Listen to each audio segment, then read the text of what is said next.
Hey everybody, this is Steve Duncan with my good friend Michael Lane.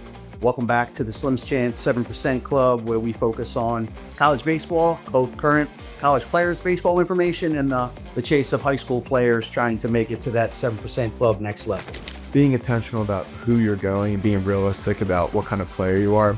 If you throw 80 and you're going to an LSU camp, there's no point. You're wasting your money at that point. They're just collecting a check from you. Find a school that you fit into, that's a realistic fit for you and your skill set, and then be intentional about pursuing them and getting in front of their eyes. Reed, I think that kind of plays into that D1 or bust mentality that some players have, some parents have, some uncles have, some programs that will only promote their guys into the D1 side. Being realistic in where you are. I've been telling our players recently, I'm going to date myself when I make the comment, but 30 years ago, being in college, the level of talent is so improved. What I see nowadays at the D3 level was more of a D1 mid-major level 30 years ago.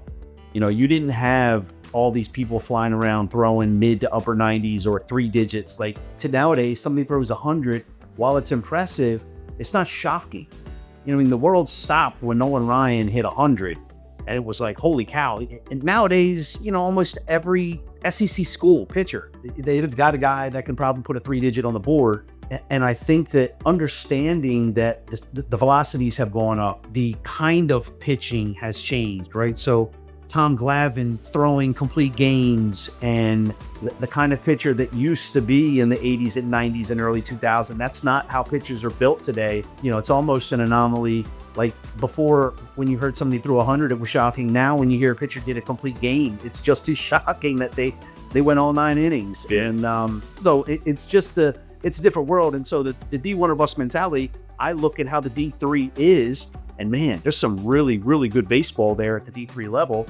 And some of these high school guys need to be open-minded to where they are and where they should be looking